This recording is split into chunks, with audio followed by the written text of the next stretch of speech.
Hello everyone, welcome to our channel. This is Purveja, your biology mentor, and today we will discuss about the phases of cell division. तो चलिए start करते हैं। सबसे पहले cell division को observe किसने किया था? एक साइंटिस्ट थे फ्लेमिंग। फ्लेमिंग करके एक साइंटिस्ट थे, उन्होंने 1882 में सबसे पहले सेल डिवीजन को ऑब्जर्व किया था। और किसमें ऑब्जर्व किया था? एक रेप्टाइल है, एक रेप्टिलियन है, और उस ऑर्गेनिज्म का नाम है ट्राइटोरस मैस्कुलस। ट्राइटोरस मैस्कुलस करके एक रेप्टिलियन ऑर्गेनिज्म है, उसके अंदर फ्लेमिंग साइंटिस्ट ने सबसे पहले सेल डिवीजन को ऑब्जर्व किया था और उन्होंने इसे नाम दिया था माइटोसिस। ओके, तो अगर ये आता है कि माइटोसिस टर्म किसने दिया था एग्जाम में, अगर साइंटिस्ट का नाम पूछता है तो आप बताइए फ्लेमिंग 1882 में। ओके, उसके बाद सेल डिवीजन की जो एकदम एक्सक्लूसिव स्टडी है, उसकी डिटेल स्टडी है, वो किसने करी थी? बेलर करके एक साइंटिस्ट है, उन्होंने 1920 में एक्सक्लूसिव स्टडी करी थी सेल डिवीजन के ऊपर।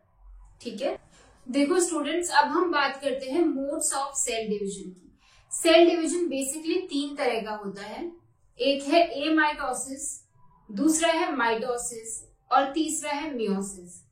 देखो एमाइटोसिस को ना हम एग्जैक्ट मोड नहीं मानते सेल डिवीजन का, क्योंकि उसमें सेल डिवीजन की एग्जैक्ट फेजेस आती ही नहीं है। ठीक है, हम लोग मेनली किसे कंसिडर करते हैं? माइटोसिस को और मियोसिस को। माइटोसिस को समसूत्री कोशिका विभाजन और मियोसिस को अर्धसूत्री कोशिका विभाजन कहा जाता है। इसके रीजन मैं अभी आपको बताऊंगी। ठीक है, तो पहले हम एमाइटोसिस की बात करते हैं। एमाइटोसिस, ए लग गया आगे, मतलब इसमें एग्जैक्टली कुछ माइटोसिस वाली फेजेस आती ही नहीं है। इसमें क्या होता है? एक सेल का न्यूक्लियस डिवाइड करता है और उसका साइटोप्लाज्म डिवाइड कर जाता है। एग्जैक्टली वो सारी फेजेस फॉलो नहीं करता। एमाइटोसिस को हम कंसिडर नहीं करते exact mode of cell division के लिए। इसको आप ये ज्यादा इंपॉर्टेंट भी नहीं है, इसके बारे में कुछ पूछा भी नहीं जाएगा, बस मैं ऐसे ही नॉलेज के लिए आपको ये बात बता रही हूँ।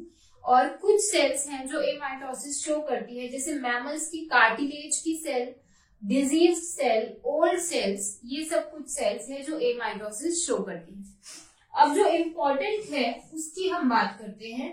इम्पोर्टेंट है माइटोसिस यानी समसूत्री कोशिका विभाजन और मियोसिस यानी अर्धसूत्री कोशिका विभाजन। इन दोनों में डिफरेंसेस भी बहुत इंपॉर्टेंट है और हम इन दोनों को एक एक करके डिटेल में पढ़ेंगे। जितना आपके लिए इंपॉर्टेंट है वो चीजें सारी की सारी हम पढ़ने वाले हैं।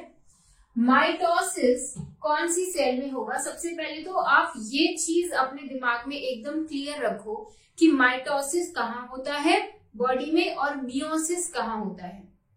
आपकी जो सोमैटिक सेल्स हैं आपकी बॉडी में, जो जितनी भी सोमैटिक सेल्स हैं, ठीक है, अब ये क्वेश्चन आएगा माइंड में कि व्हाट इज सोमैटिक सेल। तो देखो, जो भी आपका टिश्यू है जो ग्रोथ के लिए रिस्पॉन्सिबल है, ओके, तुम्हारी बॉडी की जितनी सेल्स है ना वो एक्चुअल में सारी सोमैटिक सेल्स ही है।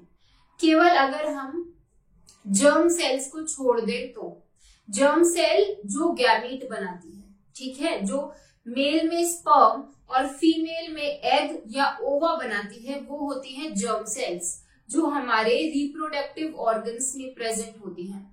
उनके अलावा आपकी बॉडी में जितना भी टिश्यू है ना जो तुम्हारी ग्रोथ के लिए रिस्पॉन्सिबल है, वो सारा का सारा सोमैटिक टिश्यू है। ओके, जैसे तुम्हारी हाइट बढ़ रही है, बाल बढ़ते हैं, हमारे नेल्स बढ़ते हैं, ये सब क्यों हो रहा है?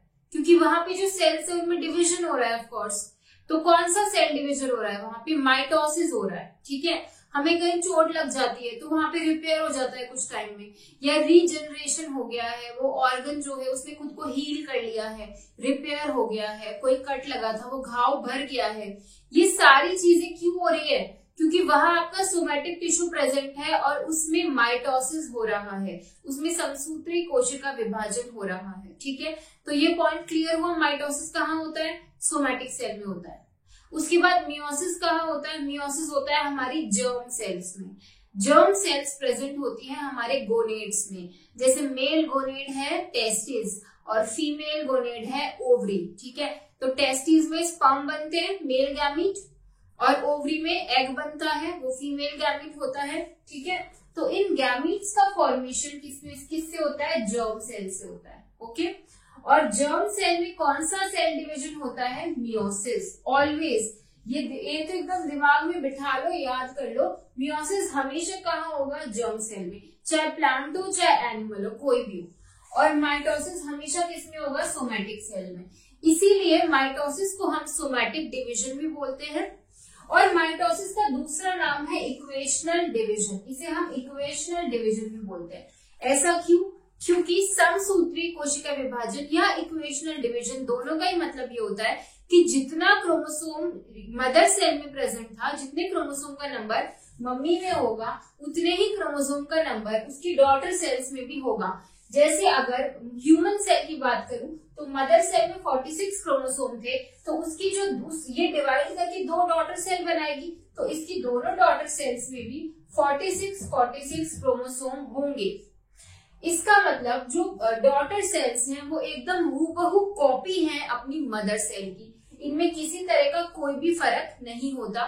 दे are the exact copy of their mother cell. Okay, तो एकदम ना यहाँ पे क्या बनते हैं? एकदम क्लोन बनते हैं, कोई फर्क नहीं होता। क्रोमोसोम का नंबर, डीएनए का अमाउंट, सब कुछ एग्जैक्टली सेम होता है। अब तुम पूछोगे कि मदर में 46 क्रोमोसोम था और डॉटर में भी 46 और 46 क्रोमोसोम कहाँ से आ गया?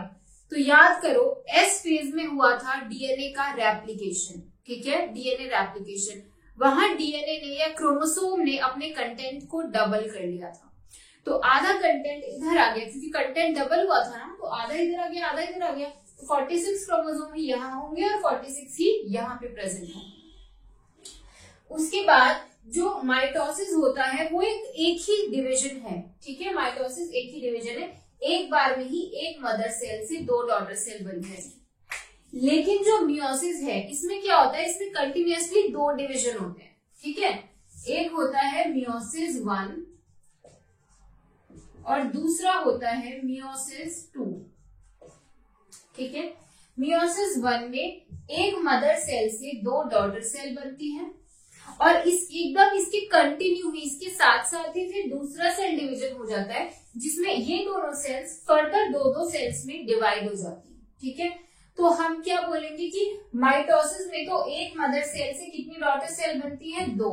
लेकिन मियोसिस में एक मदर सेल से कितनी डॉटर सेल बन रही है? इस एक मदर सेल से 4। याद रखना, मियोसिस में एक मदर सेल से कितनी डॉटर सेल बनती है? 4। ओके, इसे हम रिडक्शनल डिवीजन बोलते हैं। क्यों? क्योंकि यहाँ पे क्रोमोसोम का जो नंबर है वो हाफ हो जाता है या रिड्यूस हो जाता है। ओके, इसीलिए माइटोसिस को रिडक्शनल डिवीजन कहते हैं।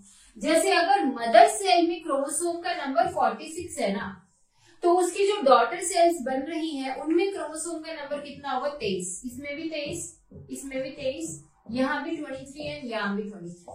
ठीक है, तो मदर सेल अगर डिप्लॉयड है, डिप्लॉयड या 2n, मदर सेल अगर डिप्लॉयड या 2n है, तो उसकी डॉटर सेल्स कैसी होंगी? वो होंगी हैप्लॉयड। हैप्लॉयड यानी कि n, हैप्लॉयड को हम n से शो करते हैं। जब क्रोमोसोम का नंबर डबल होता है तो उसे डिप्लॉयड कहते हैं, जब क्रोमोसोम का नंबर हाफ हो जाता है तो उसे हैप्लॉयड बोलते हैं, n बोलते हैं। ठीक है, तो देखो जो हमारे गैमीट्स है, स्पर्म और एग, वहां पे क्रोमोसोम का नंबर हमेशा कैसा होता है? हाफ होता है। ठीक है, तभी तो स्पर्म और एग जब मिलते हैं तो अगेन क्रोमोसोम का नंबर डबल हो जाता है। ठीक है, समझ में आई बात? तो इसलिए मियोसिस हमेशा जर्म सेल में होता है, ताकि जो प्रोजेनी है वहां क्रोमोसोम के नंबर को मेंटेन किया जा सके। ओके, अब हम स्टूडेंट्स, अगर आपको ये डिविजन्स अच्छी से समझ में आ गए हो, इन दोनों में क्या फर्क है वो समझ अच्छी से आ गया हो, तो अब हम बात करने वाले हैं डिटेल में माइटोसिस और उसकी स्टेजेस की। देखो स्टूडेंट्स, डिवीजन किस तरह से हो रहा है डिवीजन फेज में, वो हम सबसे पहले देख रहे हैं। तो ये एक मदर सेल है। ठीक है, ये इस मदर सेल का न्यूक्लियस है। सबसे पहले कौन सा क्या होता है? सबसे पहले कौन सा इवेंट होता है? कैरियोकाइनेसिस। कैरियोकाइनेसिस यानी डिवीजन इन न्यूक्लियस। तो देखो सबसे पहले साइटोप्लाज्मा तो यू का यूं बना हुआ है, सेल के अंदर क्या डिवाइड करने लगा, उसका न्यूक्लियस डिवाइड करने लगा। ये क्या डिवाइड कर रहा है, न्यूक्लियस। यही होता है कैरियोकाइनेसिस में। फिर अल्टीमेटली क्या हुआ, जब ये न्यूक्लियस डिवाइड करने लगा तो एक ही कोशिका के अंदर दो केंद्रक का निर्माण हो चुका है। कैरियोकाइनेसिस जब कंप्लीट हो जाती है तो एक सेल के अंदर कितने न्यूक्लियस बन गए, अब 2 न्यूक्लियस। क्लियर। इसके बाद कौन सी अवस्था आएगी, इसके बाद आएगी साइटोकाइनेसिस। जब कोशिका द्रव्य अपने आप को 2 बराबर भागों में विभाजित कर लेगा। तो इस तरह से देखो 2 न्यूक्लियस तो डिवाइड हो गए, अब किसमें डिवीजन स्टार्ट हो गया है, अब ये विभाजन होने लगा है cytoplasma of the cell. Cytoplasma या कोशिका द्रव्य में विभाजन होने लगा। और जब कोशिका द्रव्य भी 2 बराबर भागों में बढ़ जाता है तो एक केंद्रक एक साइड चला जाता है और दूसरा न्यूक्लियस दूसरे साइड आ जाता है। और इस तरह से एक सेल अल्टीमेटली कितनी सेल्स में डिवाइड हो जाती है, 2 सेल्स में, 2 डॉटर सेल्स में। और यही है आपका पूरा सेल डिवीजन। तो सबसे पहले हम इसमें क्या पढ़ने वाले हैं, हम अब पढ़ने वाले हैं माइटोसिस की फेज कैरियोकाइनेसिस। क्योंकि हम माइटोसिस पढ़ रहे हैं, अभी हमने माइटोसिस और मियोसिस में डिफरेंस कुछ देखे थे और अब हम डिटेल में माइटोसिस की सारी फेजेस की बात करेंगे। तो ऑफ कोर्स अब आप समझ ही गए होंगे ये पूरा डायग्राम देख के कि सबसे पहले हम किसकी बात करने वाले हैं, कैरियोकाइनेसिस। चलिए स्टूडेंट्स, अब हम सबसे इंपॉर्टेंट चीज पढ़ने जा रहे हैं जहां से आपके एग्जाम में बहुत सारे क्वेश्चंस हर बार पूछे जा रहे हैं, और वो है हमारी डिफरेंट फेजेस ऑफ माइटोसिस। समसूत्री कोशिका विभाजन की डिफरेंट फेजेस या अवस्थाएं। तो सबसे पहले जो अवस्था आएगी वो होगी कैरियोकाइनेसिस यानी केंद्रक में विभाजन। और karyokinesis is further divided into 4 phases. ये कैरियोकाइनेसिस या केंद्रक विभाजन पुनः 4 अवस्थाओं में विभाजित होता है। पहली अवस्था है प्रोफेज, और ये सीक्वेंस इसी तरह रहेगा, आपको इसी तरह याद करना है। सबसे पहले आती है प्रोफेज, प्रोफेज के बाद आती है मेटाफेज, मेटाफेज के बाद आती है एनाफेज, और सबसे आखिरी जो अवस्था है वो है टीलोफेज। इसी क्रम में आपको इसे याद रखना है, prophase, metaphase, anaphase and telophase. तो स्टूडेंट्स सबसे पहले हम देखो बात किसके बारे में करेंगे, ऑफ कोर्स प्रोफेज के बारे में, क्योंकि it is the first phase of cell division. अगर आपसे एग्जाम में पूछें कि कोशिका विभाजन की पहली अवस्था कौन सी है, देखो कोशिका विभाजन पूछा है उसने, ठीक है, कोशिका चक्र नहीं कहा। अगर कोशिका चक्र की पहली अवस्था पूछता है तो आप बताएंगे गैप 1 फेज या G1 फेज। लेकिन अगर वो सेल डिवीजन की फर्स्ट फेज पूछता है तो आप बताएंगे प्रोफेज। ओके, प्रोफेज जो है ये सबसे लंबी अवस्था भी है कोशिका विभाजन की। अगर ऐसे मानते हैं कि ह्यूमन की जो सेल होती है उसमें अप्रोक्सीमेट जो सेल डिवीजन का टाइम होता है वो होता है 24 आवर्स, तो सेल साइकिल का टाइम है 1 आवर करके। जो पूरा ह्यूमन का जो सेल डिवीजन है वो अप्रोक्सीमेटली 1 आवर माना गया है, एंड 24 आवर जो है वो पूरा उसका सेल साइकिल माना गया है। तो देखो 1 घंटा यानी 60 मिनट है ना, 60 मिनट की अगर पूरी डिवीजन फेज है तो उसमें से 50 मिनट तो कौन ले लेती है, प्रोफेज ले लेती है। सबसे लंबी अवस्था है ये, ठीक है।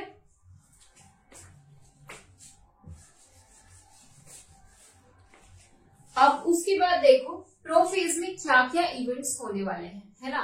तो ये सारे पॉइंट्स मेरे यहाँ लिखे हुए हैं और ये मैं तुम्हें समझाऊंगी with the help of diagram, ठीक है। तो यहाँ पे मैं एक ऐसी सेल बना रही हूं जो कि इंटरफेज में है। इंटरफेज यानी नॉन डिवाइडिंग फेज। ओके, अब तो आपको ये बातें जो है वो पता होनी चाहिए, एकदम क्लियर होनी चाहिए। तो इंटरफेज में ये क्या है, उसका जेनेटिक मटेरियल यानी डीएनए, ये उसका न्यूक्लियोलस, ये एक सेल है जिसमें उसके कंटेंट्स हैं बहुत सारे, ठीक है। और ये कौन सी सेल है, ये इंटरफेज की सेल है,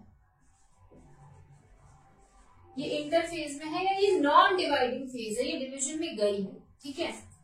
तो देखो अब ये जो सेल है ये एंटर कर रही है डिवीजन में, और डिवीजन में जब एंटर करेगी तो पहली फेज इसकी प्रोफेज है। अब इसके अंदर क्या क्या चेंजेस आएंगे इस सेल में, प्रोफेज में इसमें क्या क्या चेंजेस आएंगे आप इस डायग्राम से समझना। देखो क्या होगा इस सेल का जो, अब अगर आप एक नॉर्मल सेल देखते हो तो उसमें उसके न्यूक्लियस में आपको डीएनए जो है वो क्रोमोसोम की शेप में नहीं दिखाई देगा। ये बात मैंने पहले की वीडियो लेक्चर्स में भी की है। वहां डीएनए आपको क्रोमोसोम की प्रॉपर शेप आपको नजर नहीं आएगी। ऐसा लगेगा कि थ्रेड जो है उलझा हुआ धागा एक न्यूक्लियस के अंदर पड़ा है और वो एक गुच्छे में है वो धागा। कुछ आपको समझ नहीं आएगा कहाँ से शुरू हो रहा है कहाँ से एंड हो रहा है, कुछ नहीं पता, बस एक उलझे हुए धागे का गुच्छा रखा है ऐसा लगेगा। लेकिन जब आप प्रोफेज में देखोगे किसी सेल के न्यूक्लियस को तो आपको क्रोमोसोम आपको समझ आएगा कि वो जो धागे हैं वो अलग अलग हो गए हैं एक दूसरे से और वो थोड़ी थोड़ी क्रोमोसोम की शेप में आना शुरू हो गए हैं। मैं ये नहीं कह रही हूं कि क्रोमोसोम का एग्जैक्ट स्ट्रक्चर यहाँ देखने को मिलेगा, नहीं, लेकिन पता लग जाएगा कि हाँ क्रोमोसोम प्रेजेंट है और क्रोमोसोम का अलग अलग शेप या फॉर्मेशन होना यहाँ स्टार्ट हो जाएगा। तो ऐसे उलझे हुए धागे के गुच्छे से इस तरह का कुछ स्ट्रक्चर आपको दिखाई देने लगेगा।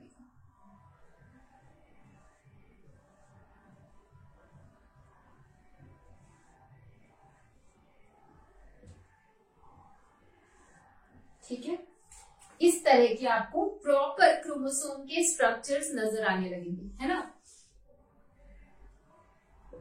ये जो एक क्रोमोसोम के दो स्ट्रैंड्स या दो धागे मैंने बनाए हैं इनको कहते हैं हम क्रोमैटिड्स। ओके, इनको क्या कहते हैं हम, क्रोमैटिड्स या फिर सिस्टर क्रोमैटिड्स। बच्चों ये सिस्टर क्रोमैटिड्स कब बने, दिमाग लगाओ, हम पढ़ चुके हैं। ये सिस्टर क्रोमैटिड का फॉर्मेशन हुआ जब एस फेज आई थी और डीएनए में रेप्लिकेशन हुआ था। ठीक है, बीच में ये जो पॉइंट है जहां से दोनों सिस्टर क्रोमैटिड एक दूसरे से जुड़े हुए हैं, इस पॉइंट को बोलते हैं सेंट्रोमियर। और सेंट्रोमियर के ही एकदम पास में यहाँ पे, ठीक है, यहाँ पे प्रेजेंट होता है काइनेटोकोर।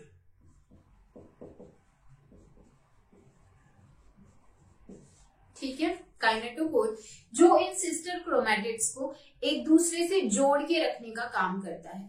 ठीक है, अब देखिए स्टूडेंट्स, ये ऐसे उलझे हुए धागे से इस तरह के प्रॉपर थोड़े शेप आने लगा था क्रोमोसोम का। तो ये कैसे पॉसिबल हुआ, ये पॉसिबल हुआ जब डीएनए ने अपना वाटर जो था, वाटर कंटेंट, उसको लूज कर दिया। ओके, डीएनए अपने वाटर कंटेंट को लूज कर देता है और ये सघन या गाढ़ा होने लग जाता है, ये डेंस होने लग जाता है। ठीक है, तो डीएनए क्या होने लग जाएगा, डीएनए डेंस हो जाएगा, स्मॉल हो जाएगा, थिक हो जाएगा। और सबसे इंपॉर्टेंट बात, सबसे इंपॉर्टेंट पॉइंट, प्रोफेज में डीएनए में कंडेंसिएशन होना स्टार्ट हो जाता है। डीएनए कंडेंस होता है, अपने वाटर मॉलिक्यूल्स को लूज करके डीएनए कंडेंस या सघन हो जाता है और अब वो हमें ऐसे उलझे हुए धागे की शेप में नहीं दिखेगा, इस तरह प्रॉपर हमें क्रोमोसोम के शेप नजर आएंगे। ठीक है, लेकिन एग्जैक्टली क्रोमोसोम की शेप हमें मेटाफेज में दिखती है।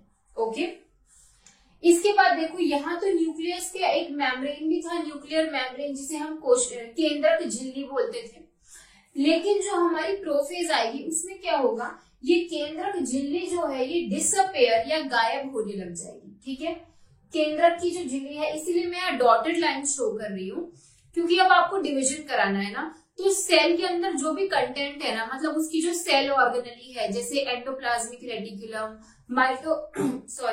माइटोकॉन्ड्रिया, गोल्जी बॉडी, लाइसोसोम, ये सारे सेल ऑर्गेनेली का अभी डिवीजन में कोई काम नहीं है, तो इन सबको गायब करवा देंगे हम। ठीक है, केवल हमें अभी किसकी जरूरत है, हमें न्यूक्लियस को बांटना है ना, तो न्यूक्लियस की भी मेम्ब्रेन को गायब करवा दो, न्यूक्लियोलस को भी गायब करवा दो, हर चीज गायब करवा दो। ठीक है, और केवल सेल में रखो जो जरूरी चीज है, और वो क्या है, उसका हेरिडिटी मटीरियल।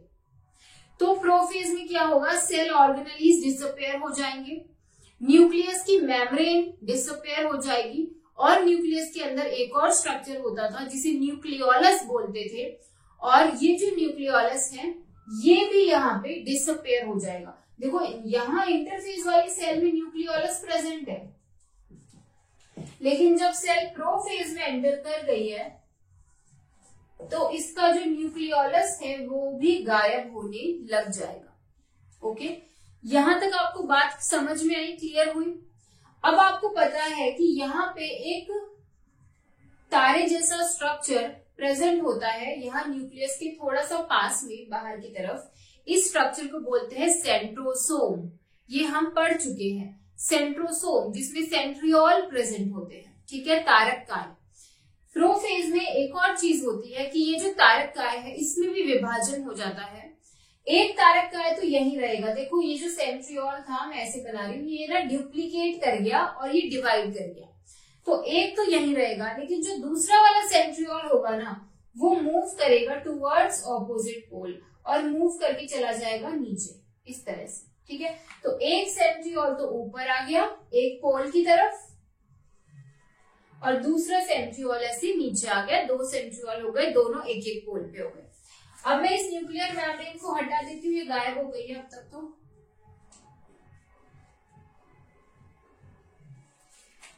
अब लास्ट चीज क्या होगी कि ये जो सेंट्रियोल्स हैं इनमें से ना ऐसे स्पिंडल की शेप के या फिर ऐसे स्ट्रक्चर्स निकलेंगे। ठीक है, इन दोनों सेंट्रियोल से ऐसे धागे जैसे स्ट्रक्चर्स निकलेंगे, थ्रेड लाइक स्ट्रक्चर्स, और इन स्ट्रक्चर्स को कहेंगे हम स्पिंडल फाइबर्स। बात समझ में आई? इनका रोल क्या होगा ये हम आगे की फेजेस में पढ़ेंगे। तो देखो प्रोफेज की, अब ये जितना मैंने आपको डायग्राम से समझाया एक बार इन पॉइंट्स में देख लेते हैं। सबसे पहले क्या होगा, condensation of chromosome. Chromosome condense होगा, गाढ़ा हो जाएंगे, सघन हो जाएंगे और एक शेप में आने लगेंगे प्रॉपर। ठीक है, न्यूक्लियोलस एंड न्यूक्लियर एनवेलप या nuclear membrane disappear, centriole duplicate, spindle formation begins. One centriole move to the opposite pole. एक सेंट्रियोल वही रहेगा, दूसरा ऑपोजिट पोल पे मूव करेगा एंड स्पिंडल फॉर्मेशन शुरू हो जाएगा। ओके, और एक और पॉइंट जोड़ लीजिए कि सेल ऑर्गेनेलीज जो है वो भी डिसअपेयर हो जाते हैं। बेटा ये है आपकी कंप्लीट प्रोफेज। आई होप आप, अगर आपने ये नोट कर लो, ये तो बहुत इंपॉर्टेंट है, या तो नोट कर लो या इसका स्क्रीनशॉट ले लो। एंड आई होप आपको प्रोफेज अच्छे से समझ में आई होगी। तो चलिए अब हम मूव करते हैं टुवर्ड्स मेटाफेज। देखिए स्टूडेंट्स, मेटाफेज में क्या हो रहा है, यहाँ हम डायग्रामेटिक रिप्रेजेंटेशन से समझेंगे और यहाँ कुछ पॉइंट्स मैंने लिखे हैं। सबसे पहले मेटाफेज प्रोफेज के तुरंत बाद आती है। ये एक सिंपल फेज है, ये ज्यादा कॉम्प्लिकेटेड नहीं है, एक सिंपल फेज है जो 2 to 10 मिनट्स तक की रह सकती है, क्योंकि हर सेल का सेल साइकिल या सेल डिवीजन का जो टाइम ड्यूरेशन है वो डिफरेंट होता है, अलग अलग होता है। तो उस हिसाब से हम कह रहे हैं कि 2 to 10 मिनट्स तक मेटाफेज जो है वो रहती है। उसके बाद में अगर आपसे कोई पूछे या एग्जाम में आई थी जो हम क्रोमोसोम की स्टडी कर रहे हैं, क्रोमोसोम का नंबर अगर आपको काउंट करना है या क्रोमोसोम की मॉर्फोलॉजी की अगर आपको स्टडी करनी है, तो वो आप कौन सी सेल डिवीजन की कौन सी फेज सबसे बढ़िया रहेगी उसके लिए, तो आप बताओगे कि मेटाफेज सबसे बढ़िया रहेगी। क्योंकि देखो क्या हुआ था, प्रोफेज में तो क्रोमोसोम का कंडेंसेशन या डीएनए का कंडेंसेशन होना स्टार्ट हुआ था और उलझे हुए धागे से एक थोड़ी सी शेप आने लगी थी क्रोमोसोम वाली। लेकिन प्रोफेज से मेटाफेज तक आते आते वो जो क्रोमोसोम है वो और ज्यादा कंडेंस हो जाते हैं और एक प्रॉपर क्रोमोसोम की जो शेप है, एकदम प्रॉपर बढ़िया शेप आपको कहाँ नजर आएगी, केवल मेटाफेज में नजर आएगी। ठीक है, तो ये वाला पॉइंट बहुत इंपॉर्टेंट है। It is the most suitable phase to determine the number of chromosomes and their morphology. Proper आपको इस तरह से क्रोमोसोम का जो प्रॉपर शेप है वो हमेशा मेटाफेज में देखने को मिलेगा। उसके बाद देखिए स्टूडेंट्स, मेटाफेज में क्या होता है, जितने भी एक सेल के क्रोमोसोम्स हैं वो सारे के सारे खुद को ना देखो एक लाइन में अरेंज कर रहे हैं। आपको दिख रहा है, ये क्रोमोसोम्स ने खुद को एक प्रॉपर लाइन में अरेंज कर लिया है और ये लाइन एकदम जो सेल है ना उसके एकदम सेंटर में है, एकदम बीचों बीच, जहां से सेल दो बराबर भागों में बटे वहां पे। तो इस लाइन को हम कहते हैं या तो मेटाफेज प्लेट बोल दो इसे, या फिर इसे आप इक्वेटोरियल प्लेन बोल दो, या इसे आप इक्वेटोरियल प्लेट बोल दो, सब कुछ एक ही बातें हैं, ठीक है। तो क्या हो रहा है कि जितने भी क्रोमोसोम्स हैं ये सब खुद को अलाइन कर देते हैं या अरेंज कर देते हैं ऑन इक्वेटोरियल प्लेट और on metaphase plate, metaphase plate. Okay, got it. भाई क्रोमोसोम भी अरेंज हो गए, अच्छे से दिख गए, और कंडेंस हो गए, अच्छे से दिख गए, और छोटे हो गए, मोटे हो गए, थिक हो गए, ठीक है। क्रोमोसोम मेटाफेज तक आते आते और ज्यादा कैसे हो जाते हैं, शॉर्ट एंड थिक, तभी वो हमें और प्रॉपरली क्लियरली विजिबल होते हैं। Are you clear? उसके बाद और क्या हो रहा है यहाँ पे, ये तो सेंट्रियोल तो पहले पहुंच ही गए थे, इनमें से ये जो देखो लंबे लंबे धागे या फाइबर्स निकलने लग गए थे और इन फाइबर्स को हम बोलते थे स्पिंडल फाइबर्स। तो मेटाफेज में क्या होगा, ये स्पिंडल फाइबर्स जो हैं ये अल्टीमेटली रीच कर जाएंगे, पहुंच जाएंगे हमारे क्रोमोसोम्स तक। देखो क्रोमोसोम तक पहुंच गए तो ये जो स्पिंडल फाइबर है जो इधर वाले सेंट्रियोल से आ रहे हैं ये भी अटैच हो गए क्रोमोसोम से, ठीक है। तो ये तो ऊपर की तरफ जुड़ गए, और ये जो नीचे से इस सेंट्रियोल से स्पिंडल फाइबर्स, ये स्पिंडल फाइबर्स निकल रहे हैं ना, ये इधर जुड़ गए, ठीक है। तो सपोज ये एक क्रोमोसोम है, ये क्रोमोसोम है, ये इसका एकदम सेंटर में पॉइंट है, ऊपर से भी स्पिंडल फाइबर आके इससे जुड़ गया ऊपर वाले पोल से, और नीचे वाले पोल से भी स्पिंडल फाइबर आके इसके साथ अटैच हो गया, ठीक है। इतनी बातें आपको समझ आई? All chromosomes are arranged on metaphase plate. Spindle fibers attached to the kinetochore of chromosome. देखो बेटा, ये एक क्रोमोसोम है और ये एक क्रोमोसोम के ये जो दो तुम्हें इसमें ये स्ट्रक्चर दिख रहे हैं ना, ये इसके क्या है, ये है इसकी सिस्टर क्रोमैटिड। ये क्या है, इसकी सिस्टर क्रोमैटिड। ये सारे एक दूसरे से जुड़े हुए हैं, बीच में एक पॉइंट है, इसको कहते हैं सेंट्रोमियर, ठीक है।